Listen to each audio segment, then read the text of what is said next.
Welcome to my channel Sukhman Blog.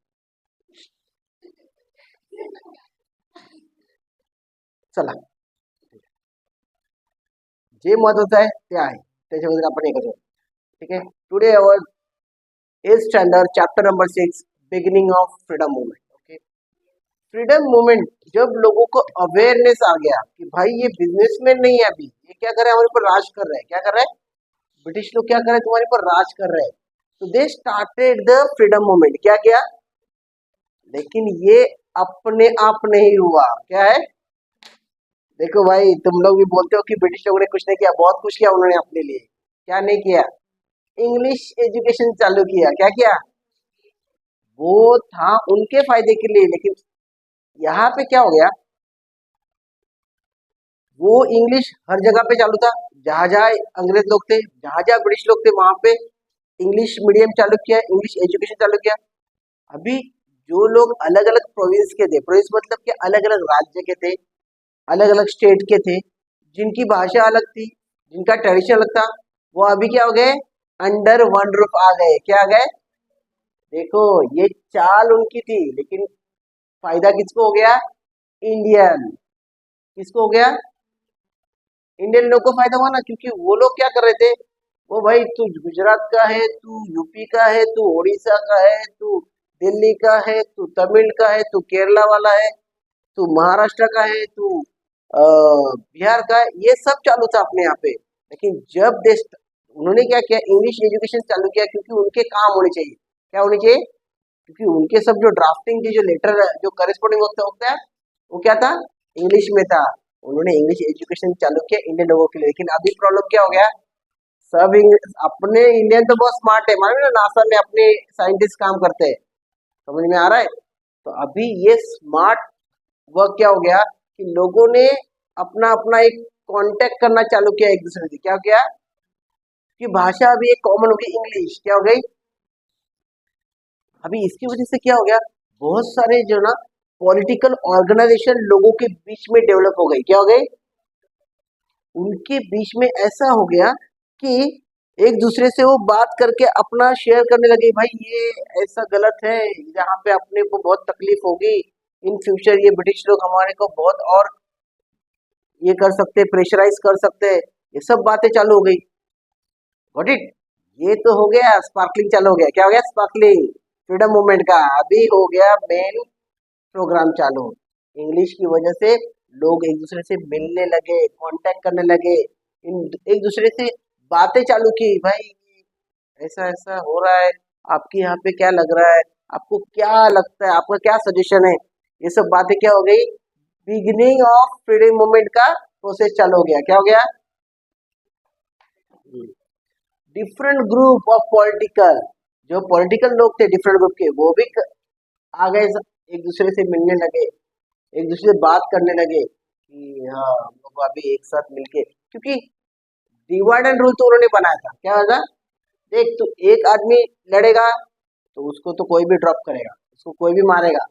लेकिन अगर group लड़ेगा तो वो मुश्किल है. क्या है, समझ में आ रहा है ना. तो अभी ये ग्रुप फॉर्मेशन हो गया. क्या हो गया, समझ में आया. तो अभी ये आहिस्ता आहिस्ता ये स्पार्कलिंग होने लगा. ये सब माहौल तैयार हो गया कि अभी हमको इन ब्रिटिशों के खिलाफ आवाज उठाने हैं. हमारे ऊपर जो भी इनजस्टिस हो रहा है उसको हम लोग क्या करेंगे, उसको प्रोटेस्ट करेंगे. गॉट इट, क्लियर है. फिर आएगा centralisation of administration. Centralisation of administration मतलब समझाता हूँ. जैसे अपने यहाँ पे कुलगांव बदलापुर नगर परिषद है. क्या है, गॉट इट. अपने यहाँ पे कौन सी है, ठाणे. कौन कौन सी परिषद है, थाना नगर पालिका है. अपने यहाँ पे कौन से, मुंबई नगर पालिका है. अपने यहाँ पे कौन सा है, रायगढ़ नगर पालिका है, बराबर ना. ये सब नगर पालिका है. वो क्या, एडमिनिस्ट्रेशन मतलब वहाँ का जो माहौल है, वहाँ पे क्या चाहिए, पानी चाहिए, बिजली चाहिए, लाइट चाहिए, ये सब क्या करता है, फॉलो करता है.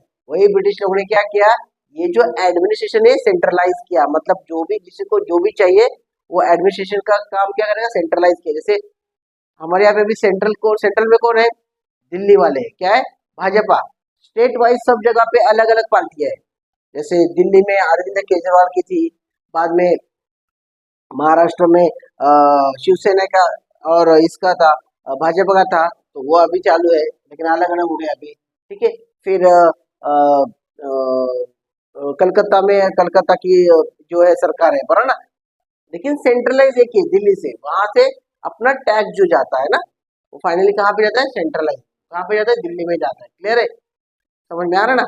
तो ये ब्रिटिश लोगों ने भी क्या किया कि उनका काम आसान हो जाए, तो ये जो एडमिनिस्ट्रेशन का काम है ना, उसको सेंट्रलाइज किया। क्या हो गया, और अभी ना उनका क्या हो गया था, जो उनकी जो एडमिनिस्ट्रेशन का काम था उसको ज्यादा स्पीडीली करने के लिए उन्होंने क्या किया, रोडवेज और रेलवे सब चालू किया।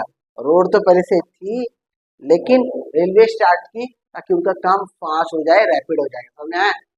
अभी ये तो उनका काम हो गया, लेकिन अभी क्या हो गया, बहुत सारे इंडियन भी बाय रेलवे ट्रैवल करना चालू किया। क्या हो गया, बहुत सारे इंडियंस बाय रेलवे ट्रैवलिंग चालू किया, और अभी ट्रैवलिंग चालू किया तो एक दूसरे से मिलने लगे, उनकी जो कांटेक्ट थे वो बढ़ गए। तो ये क्या हो गया, एक अलग माहौल तैयार हो गया कि उन्होंने एक दूसरे का एक, बोलते ना, कांटेक्ट कंटिन्यू किया, एक दूसरे का एक ऑर्गेनाइजेशन बनाया, ताकि हम ये ब्रिटिश के खिलाफ कुछ ना कुछ करें जो हमारे ऊपर आगे इन फ्यूचर तकलीफ हो सकता है। समझ में आ रहा है, कुछ डाउट है?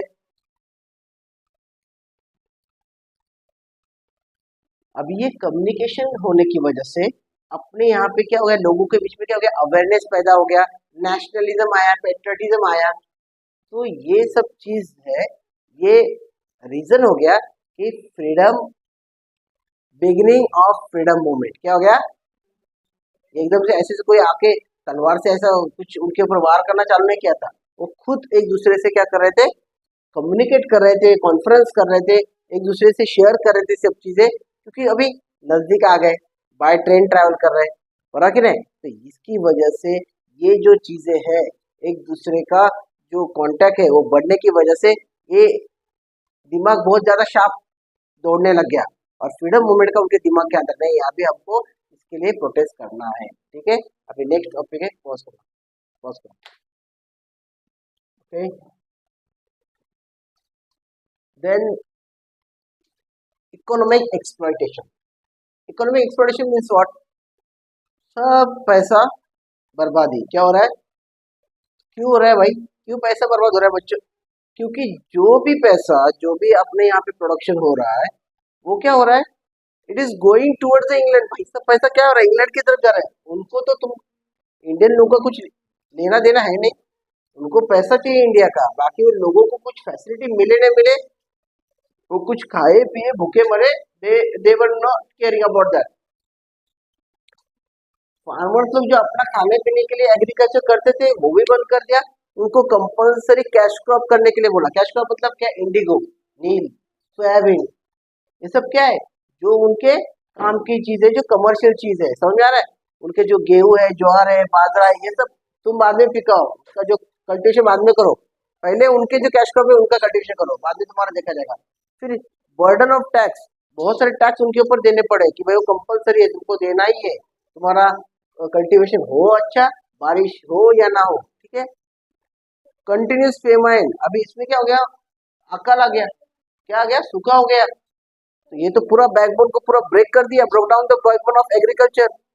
ट्रेडिशनल इंडस्ट्रीज जो जो बोलते हैं ना, जो पहले के जो हमारे जो कामकाज थे वो भी क्या हो गए, बंद पड़ गए। कोई काम, पैसा देने के लिए नहीं तो किसको काम देगा कौन, सबके पास पैसा नहीं है। और वो जो साहूकार लोग थे, ये लोग क्या करते, जो वर्क क्लास थे, जो काम करने वाले लोग थे, उनको कम्प्लीटली एक्सप्लॉइट कर रहे थे। तो ये सब बहुत दिन एकदम बहुत बेकार चल रहे थे, इकोनॉमिक क्राइसिस। बराबर है, क्लियर है?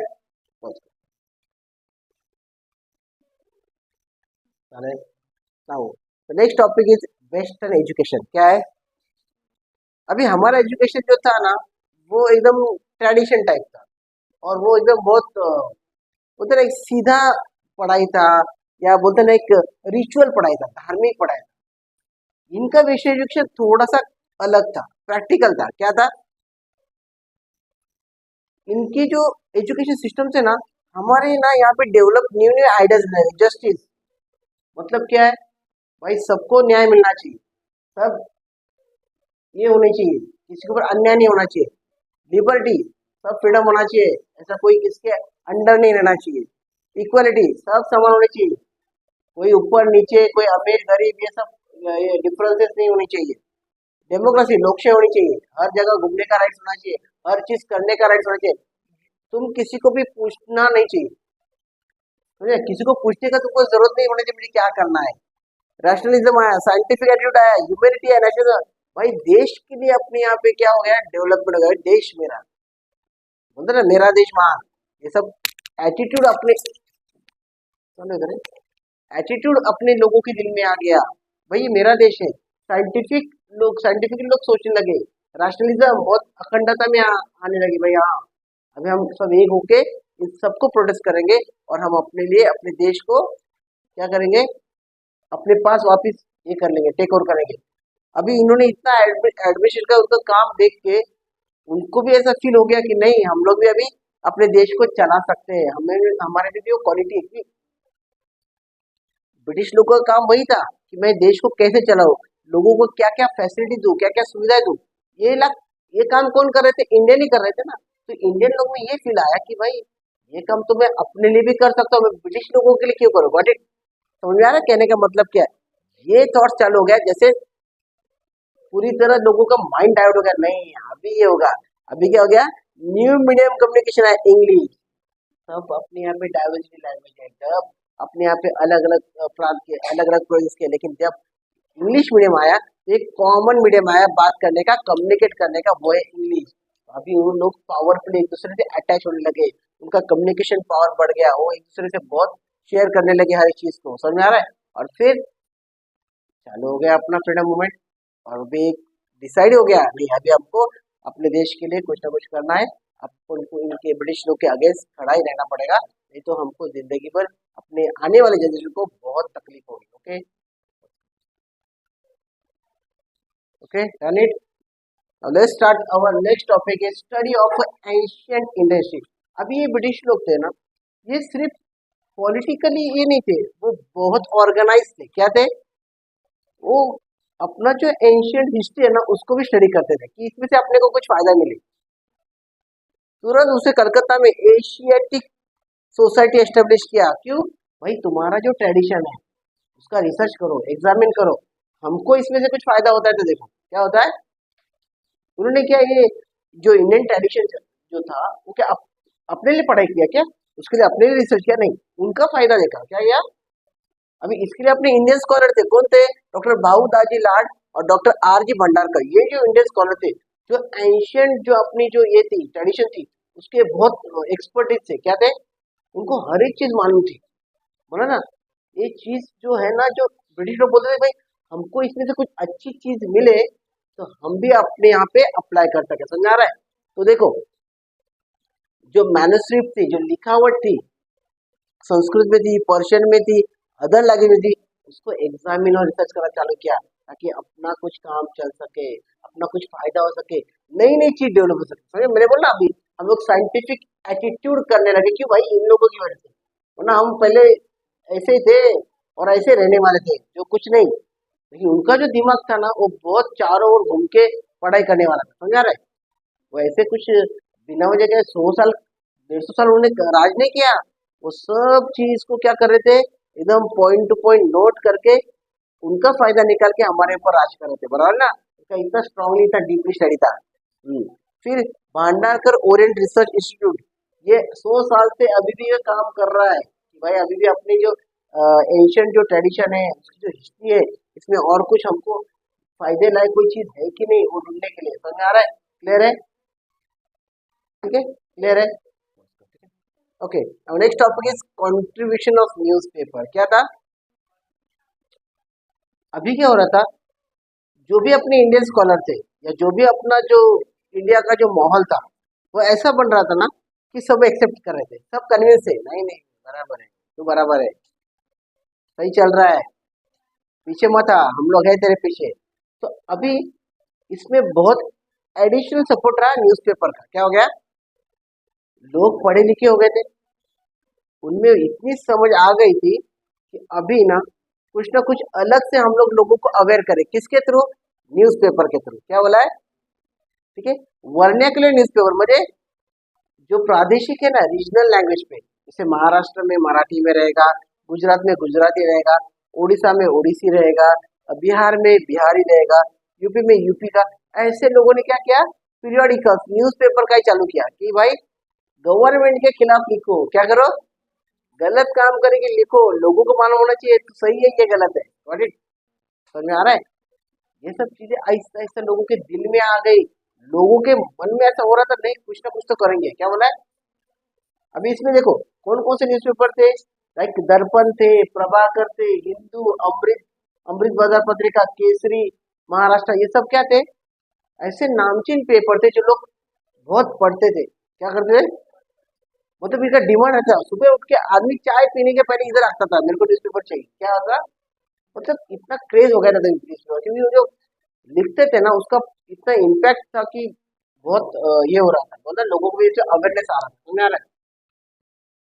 फिर इसका रिजल्ट भी मिल गया। नेक्स्ट क्या topic, establishment of Indian national Congress, क्या हो गया, कौन रिफॉर्म किया भाई, क्या नाम इसका, वोमेश चंद्र बैनर्जी, कौन थे, बंगाली लॉयर थे, वो प्रेसिडेंट थे किसके, इंडियन नेशनल कांग्रेस के, बराबर है। 20 दिसंबर 1885, कभी हुआ था ये, 28 दिसंबर 1885, ठीक है, ओके। फर्स्ट सेशन कहाँ पे हो गया था उनका, तेजपाल संस्कृत स्कूल मुंबई, कहाँ पे हुआ था, वहां पे टोटल अलग अलग राज्यों से, अलग अलग प्रोविंस से कितने आए थे, 72 डेलीगेट्स आए थे, कितने आए थे, अलग अलग राज्यों से आए थे कि भाई हम क्या कर सकते हैं, कुछ बदलाव ला सकते हैं क्या देश में, कुछ अलग चीजें अपने फेवर में आ सकते हैं क्या, उसके लिए उन्होंने बहुत सारे कॉन्फ्रेंस लिए। उसमें का पहला कॉन्फ्रेंस मैंने बताया मुंबई में हुआ था, ठीक है। इसमें ये जो ब्रिटिश ऑफिसर थे, एलन ऑक्टेवियन ह्यूम, इन्होंने भी क्या किया था, ये जो इंडियन नेशनल कांग्रेस के लिए फॉर्मेशन के लिए बहुत हेल्प किया था। आप ये करो, मैं आपको सब उसकी स्ट्रैटेजी बताऊंगा, आपको सब इसके प्लान बताऊंगा कैसे करना पड़ता है, क्या उसने प्रॉपर गाइड किया है, क्या किया, ये जो ब्रिटिश ऑफिसर था एलन ऑक्टेवियन ह्यूम, कौन था। अभी लोगों ने क्या किया कि जो खर्चा ब्रिटिश लोग मिलिट्री पे कर रहे थे ना, वो बोला कि उसको कम करो, क्योंकि वॉर क्या हर दिन होता है, क्या नहीं होता ना, लेकिन हर दिन खाना पीना सोना धोना ये सब पानी भी नहीं लगता रहता है, तो उसके ऊपर इंक्रीज द एडमिनिस्ट्रेशन एक्सपेंसेस, उधर ज्यादा खर्चा करो ताकि लोगों का भला हो, लोग सुखी रहे। समझ में आ रहा है, क्लियर है, कुछ भी डाउट, चलो start, okay. Next topic is objective of Indian national Congress, भाई इसका मेन पर्पस क्या है, लोगों को एक अंडर वन रूफ लेके आने का, भूल जाने का कौन किस, कौन कैसा, कौन सा देश, कौन सा राज्य का है, कौन किसके धर्म का है, कौन गोरा है, कौन काला है, कौन नीच है, कौन वो सब भूल जाने का। You have to come under one roof that we are Indian, हम हिंदुस्तानी है भाई। अभी हमको एक होना है, वननेस होना है, और प्रोटेस्ट करना है इंग्लैंड के खिलाफ या ब्रिटिश लोगों के खिलाफ, ठीक है। To make efforts of development of country, मेरे देश में क्या होना चाहिए, प्रोग्रेस होना चाहिए, डेवलपमेंट होना चाहिए। We should not work for the British people, क्या है, उनको भी बोलना है कि भाई आप हमारे लिए कहाँ है, हम आपके लिए नहीं, ये सब उनको फील करवाने का, ये मेन ऑब्जेक्टिव था इंडियन नेशनल कांग्रेस का। समझ में आ रहा है, तो लोगों की जो पावर थी, जो अखंडता थी, ये क्या हो गई थी, एकदम स्ट्रांगली हो गई थी। अभी ब्रिटिश लोग का थोड़ा पकड़ा, थोड़ा ये हो गया था, नीचे गया था कि नहीं अभी इंडियन लोग थोड़े भारी पड़ने वाले हैं, तो अभी क्या किया, अभी क्या किया, दिमाग चालू हो गया, डिवाइड एंड रूल, क्या हो गया, ओके, ठीक है, okay. Now moderate phase 1885-1904, 20 years. Moderate phase मतलब क्या, शांततापूर्ण, हिंसा नहीं। और ये सब जो लीडर थे इंटरनेशनल कांग्रेस के, वो सब हाईली एजुकेटेड थे और प्रैक्टिकल थे, क्या थे, उनको ये बिलीव था कि हम लोग कॉन्स्टिट्यूशन की मेथड से अगर हम डिमांड करेंगे ब्रिटिश लोगों को तो हमारा वो एक्सेप्ट करेंगे, और हमको वो राइट्स मिलेंगे, वो लिबर्टी मिलेंगे, जो हम लोग ने, जो उनके पास से हमने पढ़ा है। उनका जो एजुकेशन सिस्टम था ना, उसमें बहुत सारे ऐसे, क्योंकि देखो इंग्लैंड का कॉन्स्टिट्यूशन लिखा हुआ नहीं है, लेकिन वो अप्लाई करते हैं, क्या करते हैं, वैसे ही हमारे यहाँ पे क्या हुआ था, वो सब पढ़ाई चालू थी, संविधान, कॉन्स्टिट्यूशन, और ना कॉन्स्टिट्यूशन जो मेथड था, वो जो हमारे इंडियन नेशनल कांग्रेस के लीडर थे उनको क्या बिलीव था कि हम लोग शांतिपूर्ण इससे हम उनको डिमांड करेंगे, उनके सामने कुछ रिजोल्यूशन रखेंगे तो हमारा एक्सेप्ट करेंगे, और हम कुछ ना कुछ उसमें से अचीव कर पाएंगे, ऐसा उनके पास बिलीव था। तो ये कितने साल तक चला? 10 साल तक चला। क्या चला? 10 ईयर्स। उसमें जो लीडर थे गोपाल कृष्ण गोखले, फिरोज शाह मेहता, सुरेंद्र बैनर्जी, ये सब स्कॉलर लोग थे। इन्होंने क्या किया था कि ये जो मॉडरेट फेज मतलब ये जो शांततापूर्ण तरीके से या कॉन्स्टिट्यूशन मेथड के हिसाब से जितना हो सके उतना उन्होंने रिजोल्यूशन रखे उनके सामने कि भाई ये ऐसा होना चाहिए देश में। आप मिलिट्री के ऊपर एक्सपेंसेस कम करो, जो एडमिनिस्ट्रेशन के ऊपर ज्यादा खर्चा करो।